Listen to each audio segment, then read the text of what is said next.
have to say my acknowledgements, but I'd like first to thank you for your help making me President of the Republic of the Philippines.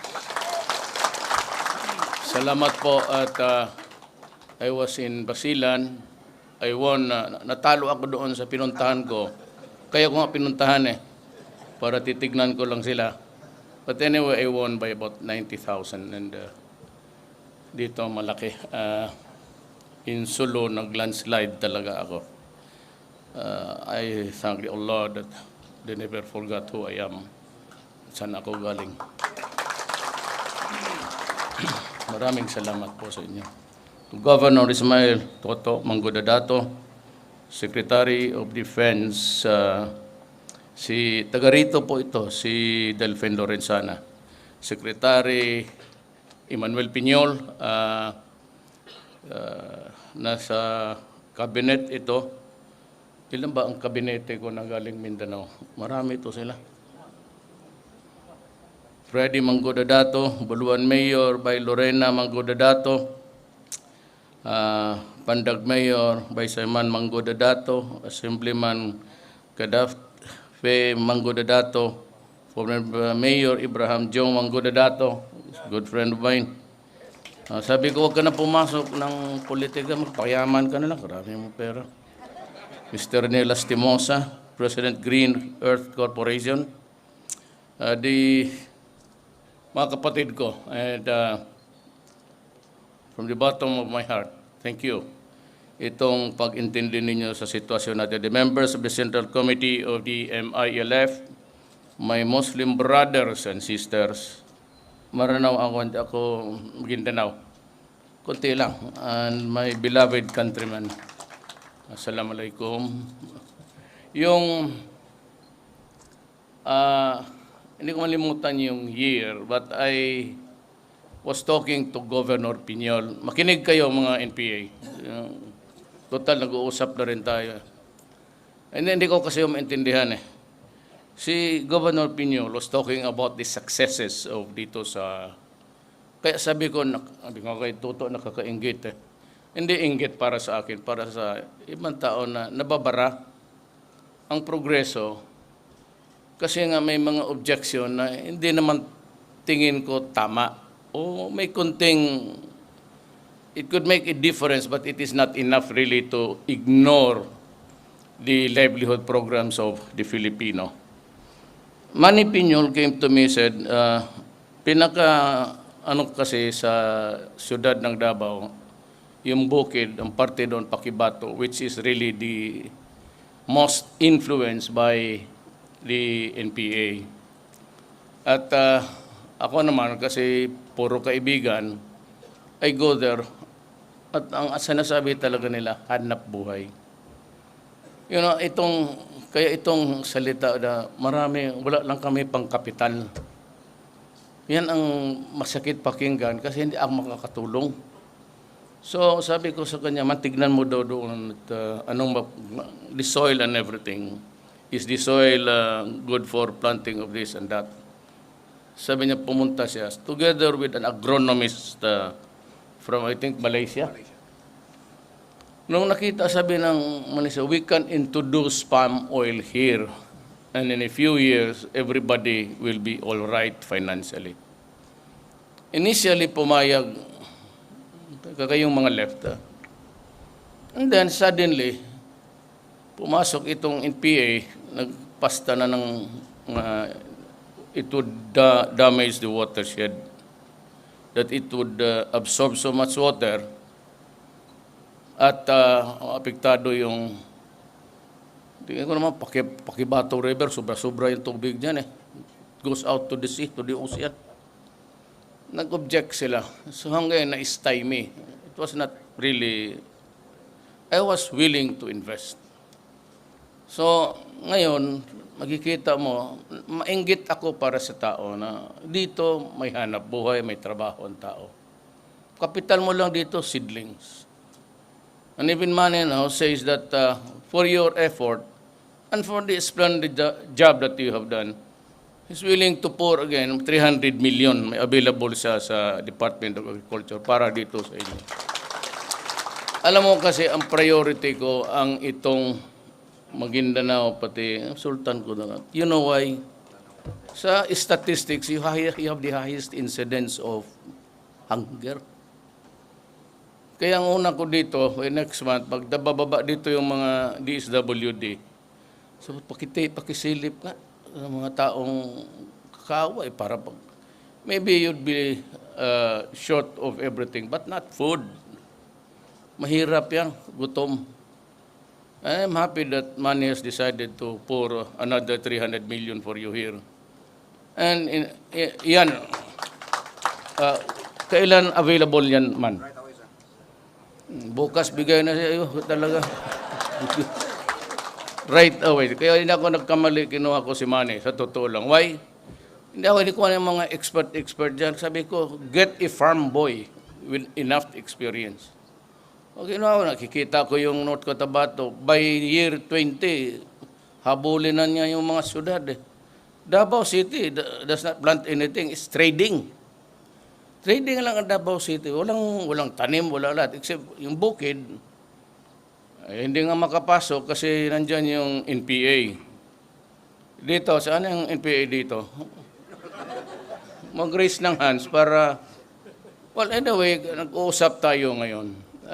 Maybe it would take about the bright side is that they are willing to participate, just like the MILF pati MN. Ano yung sabi ni Murad? Murad stretch his generosity to mankind. Kaya sabi na ba, magigira tayo pag walang BBL. Ako naman in return, kasi nanalo ako, I am willing to implement bukas kaagad ang BBL. Ngayon, tanggalin lang natin yung mga may issues about the Constitution. Wala akong problema doon sa area, configuration, kagaya lang ng regional armed forces po. Wala ba naman yan? Kaya nga tayo nag-uusap para wala nang kailangan ng armas eh. And if we can improve the lot of the average Filipino, malaking bagay na yan. You know, I will repeat this statement because it will affect all. It will impact dito sa lahat ng puso ng tao na Pilipino. If we cannot stop fighting, then do not add hate every day to the hate that is already there. Kaya believe ako yung magsabi mo, sige, hindi man naibigay yung BBL ngayon. Baka in the fullness of God's last time, maibigay. Kaya nga ako presidente nga, ibigay ko na. Tanggalin lang natin yung ano. And you can develop the resources if you want. You can invite investors. Wala na akong ano doon. Except yung constitutional provisions, tanggalin na muna lang natin. Then maybe someday, if we decide to go federal, yun na, ibalik doon sa constitution ng federal, ibalik na natin yung ayaw ninyo, ayaw ng gobyerno, tapos yung gusto ninyo. Ganon, gusto ko ibigay na kaagad. And nor miswari, if he gets to talk with the panel of DORESA, pinaplansa niya, kami taga Mindanao lahat eh. Everybody is really craves for, makalakad ka kung baski saan-saan. Ang basilan, sabi ko, we have to talk. Hindi, sabihin, buong panahon, magpataya na lang tayo. Until when? Sa apo ng apo ko? Is that what we want? Now, there is a chance that maybe we can talk about this. Pag-intindihan na lang ninyo, Mindanao was really yours. Don't doubt about it. Walang nakikita yan. Then the Christians came. Hindi naman nila kasalanan na dumating yung ulol na Magellan doon, started converting another. Ganon ang buhay. That's the history of our nation. So we just have to understand each other. But it doesn't mean that you have to hate each other. We can always develop this country, make everybody happy. Magre-respetuhan lang tayo, okay na yan. Yun ang ano natin. And the communist, so it is progressing little by little. I do not think that it will be there even mga 4, 5 years. And I'd be happy that if by the time I go out, then there's a settlement somewhere. Maganda na yan sa atin. Ikasa magpatayan, ano ba, makuha natin dyan. You cannot defeat government and we cannot overthrow the government. So ako gusto ko sabi noon nga, kung kayong mga taga Maynila ayaw ninyo, di mag-separate kami taga Mindanao. Nag-call to arms ako lang man mag-isa. That was the time when they were trying to dispatch with the President Arroyo. Kaya tinawagan ko si Nor, sabi ko, Nor, mag-declare ka na susunod ako. Sabi ko, nasa sa TV, if you remember. Sabi ko, nagmura ako, tapos sabi ko, huwag ninyo kaming, basta gusto lang ninyo dyan na ilan lang kayo, dalhin ninyo kami sa Mindanao. Hindi marunong rin kami nga. Sabi ko, mag-declare tayo ng Mindanao Republic. Nagdalaw-dalang isipan si Nor. Tapos dito, wala man akong narinig, nag-second demotion. Loko na ito. Noon gusto, ngayon na nandito na, sinabi ko na, sige na, wala namang. So ibig sabihin, gusto natin as is ganito, okay na tayo, except that there is really violence. If we can remove violence out of this, then wala tayong problema. Now, saan tayo magkuha? Wala akong this is not a brief for the Chinese people. Pero sa China Sea, if we can just have a settlement with them, despite the arbitral judgment, I think that maraming tayong benefits makuha. Hindi yung hingiin natin. That they will come here, and we are planning to establish economic zones, pati farm-to-market roads, na may mga yung chillers, na di malata yung mga produkto ninyo, and even buying some goods there that tingin ninyo malulugi sa competitive, anything can go in. Ang problema, sila ang mga mayaman, masilang goods, so because of wala ng restrictions, pwede na ipasok, baski pwede rin tayong but the problem is we do ang manufacturing nga wala. I think one of the greatest promise here in Mindanao is manufacturing sa agricultural products, ang Mindanao. Mauna lang yan, mauna ang Mindanao sa lahat. Walang bagyo, sila magtanim doon. Maya-maya, suddenly there's a brewing cyclone, or they call it na cyclone. Dito, steady lang. Wala masyadong hangin. Doon sa mga ulo ng mamayabang, sa Maynila lang yun, wala dito. So, I really pray that we'll be able to settle our fundamental itong sa China Sea.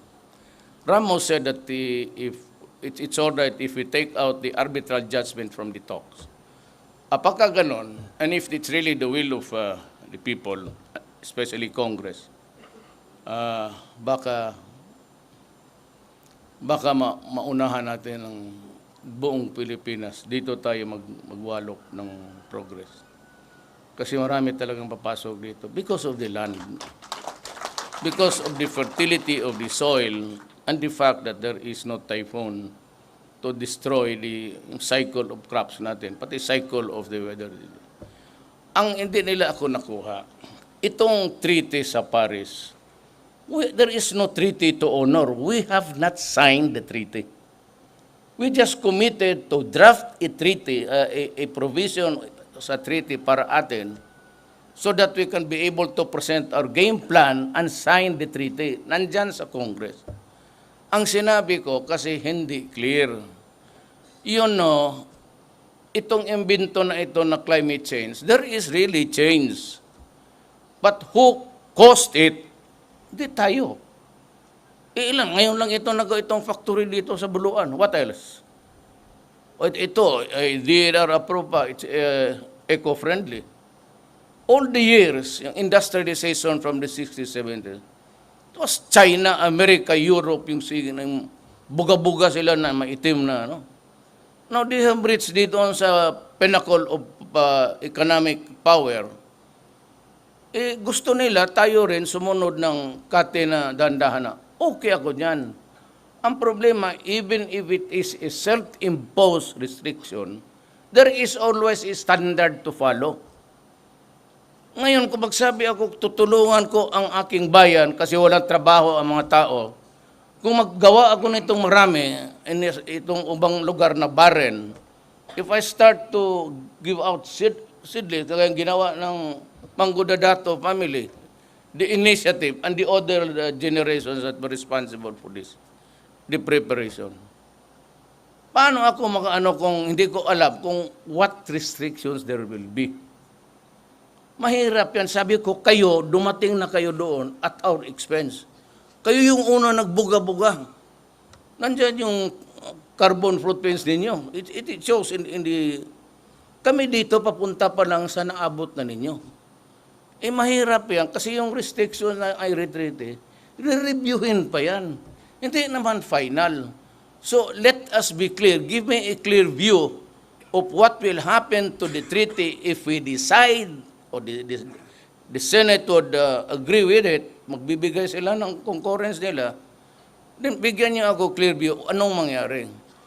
Kasi may plano ako maglagay ng industrial zones everywhere. Then ang easy market locators would be China. China ang may pera, hindi Amerika. Walang pera, Amerika. Nagkabuang yan sila ngayon sa buto-buto. Who imported terrorism? Sila man. Hindi tao. Tingnan mo itong Communist Party of the Philippines. What were the seeds of tao? Eh di yan eh. Maria Sison, sino ang nakikinig? Di kami. Noong bata pa, Baybot Belio, ako, nakikita kami ron, kabataang makabayan. Ano lang yun, ha? Idea lang yung gano'n. Eh, ito, in-import mo, via electronic, ayan. Hindi na ba kailangan pupunta yung kalaban mo doon? So, you imported because, sa totoo lang, kung hindi nila pinatay si Saddam, hindi sila pumasok, hindi nila pinatay si Gaddafi. Hindi ganon ngayon. ISIS is a product of desperation. Una pumutok Iraq, tapos Syria, tapos itong gagong Assad na to, binubomba niya tao ng gasolina, tapos bata, sunog lahat, isang community. Ito ngayon, mas malala pa. Kasi wala na na-desperado. Kaya ganon, ISIS everywhere. Sabi naman sa mayroon tong sa Sulu pati Basilan, contaminated with ISIS. Sabi ko, you're driven by hate. Wala man tayo niyan. Huwag ninyong sundin yan kasi hindi man yung ISIS doon malaki ang masakit ang dinaanan nila. The Middle East was divided by America, France, and Britain. Sila lang ang nagkati-hati niyan. O sige, ito yung gawin natin. Tribo yan noon eh. O ito, Sunni, tapos Shiite. Sila lang yan. Tapos yung katarantaduhan ng mga imperialista, yun. Ito yun yung produkto. Ba't may tayo magsunod na wala man tayong inapi-api ng tao dito? Ba't tayo binumba ng... Sino bang gagong papayag niyan? Me in my time, no abuses. Military, police, and everybody. Hindi na talaga. Droga, wala. Kita mo, sabi nila, si Duterte Verdugo, I was the only one na nakita ko gaano lawak. Having been mayor for 23 years, congressman for 4 years, congressman for, 3 years, congressman, vice mayor to my daughter for 3 years. That's a good, almost 40 years. Pati na yung... Ako lang kita ngayon, na presidente ako, yun ang battle cry ko. Ngayon lumabas na si. Sabi ng PDEA, 3 million, 2 years ago. Ngayon, 2 years. So, may increase talaga yan, mga adik. place it at a very conservative number. Gawain mo lang 3,700,000. O, kita mo ngayon, nag-surrender. Tingnan mo sa TV araw-araw, buong gym puno ng sus, Mario Joseph. Tapos sabi na ang crime bumaba. Natural. Bakit hindi bababa yan? Lahat na-contaminate. Style in check yan eh. Hindi man ito na sabihin mo na mamatagan. Kunti-kunti lang yan. Volume ang Chinese eh. Biro mo kung tama isang barangay, di pera yan. Ay, yung iba, gusto mo, itong mayaman lang bigyan mo. Ito, pag-ipunin mo lahat, mas malaking kita ito nila. Pero hindi ito sila. No, he's not the limb that... At saka ganito yan. Sabihin mo sa mga kaibigan natin, mga ano ha, just like any other crime, terrorism, may malaking mapa yun sa Philippines. Real time. Ngayon, ito nakikinig sila sa akin. Alam ko sigurado, nakikinig nila. Taas. Kuha tayo. Doon, pero ang problema, ang technology, nanakaw rin ng mga o yung nandoong mga kriminal, may mapa doon, malaking mapa. Kasing laki nitong blackboard na ito, mapa ng Pilipinas. Nandoon, ikiklik lang nila. Sabihin lang nila na ibagsak mo dyan sa bandang, dito sa dyan, banda sa Tondo. Anong pa yung purok yan? Ihulog mo dyan. Tapos ikunin niya yung pera doon sa sari-sari, doon sa isang kanto. Saan ako magkuha ng big fish? Bugok kasi ang mga... Sige kung magsulat, kala mo marurunong. Bakit maliit lang?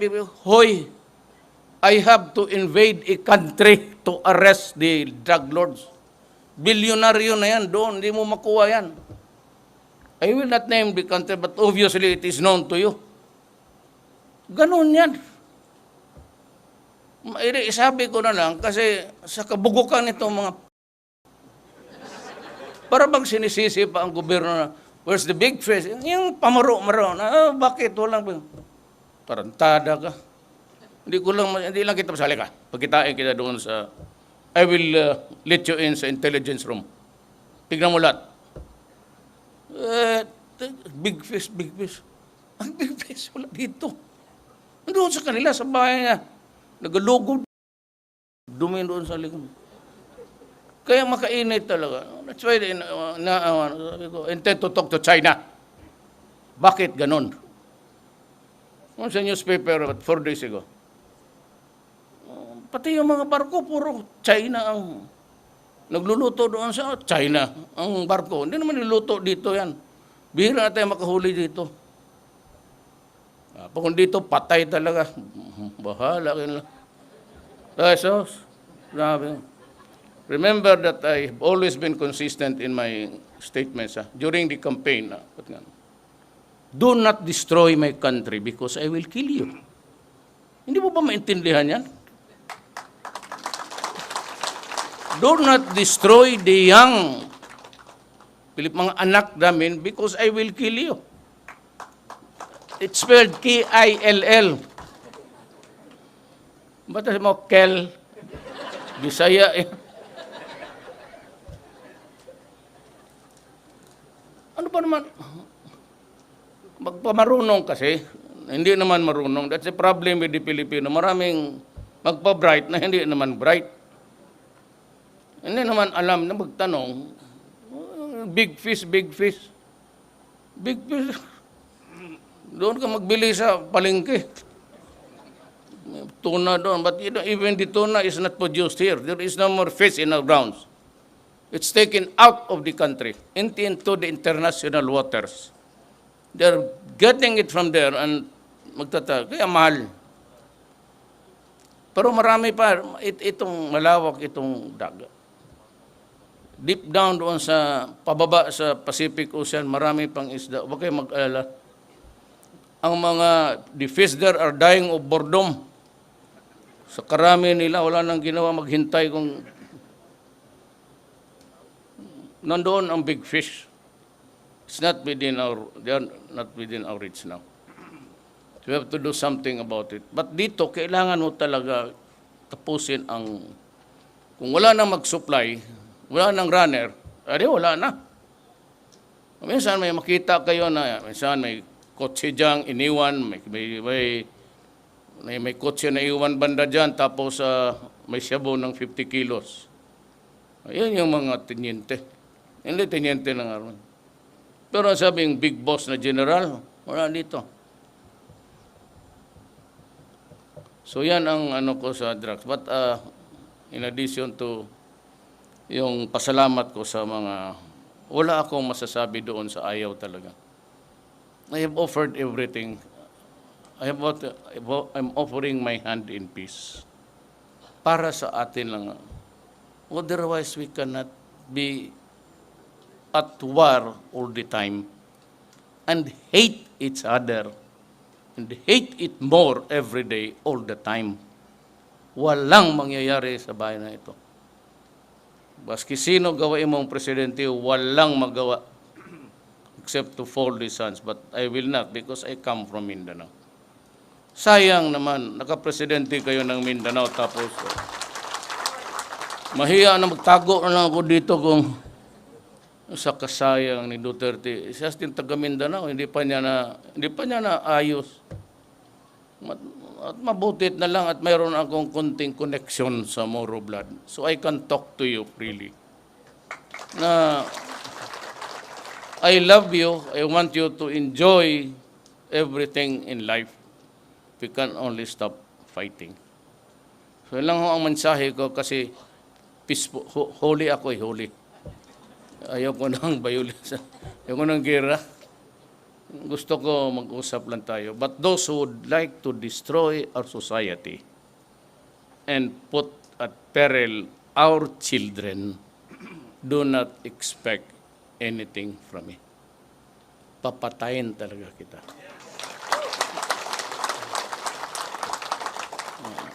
Kulang pa yung pakpak mo. Marami nang mamatay. Araw-araw yan. Anyway, mga mahal kong kapatid, today my left, my salute to your cause. Tama yan. I agree with your cause. Tayo na ang... wag na lang ako sali kay sali-sali-sali po sa ako. Nauna kayo dito. And there was this historical injustice. We'd like to correct it. And I said, if there's a chance that I can form the BBL now, okay sa akin. Let us remove for a while, I said, the contentious issue. And when the time comes when we force a federal setup, yun rin ang gusto ni Nor, we will include it in that federal constitution. Wala yan, period. So wala na. And so I'd like to thank this invitation. Was just also passing by. I have to, baka maabutan ako ng gabi pa uwi sa chapel. Pag makras, wow, wala na, Duterte. Wala na, BBL na po. Gulo na naman tayo nito. Sino mang punta doon sa bukid sa mga NPA na, hey, shut up kayo dyan. So, I'd like to be back someday. But I said, my promise na is good as it's done because sabi ni Governor Pinol na anytime. So, ibigay ko yan sa... Hindi kay Tuto, pati kayo nyo. Kadato ko na ninyo. Doon na lang sa iba rin para marami ang magyaman dito. Maraming salamat sa invitation and salam.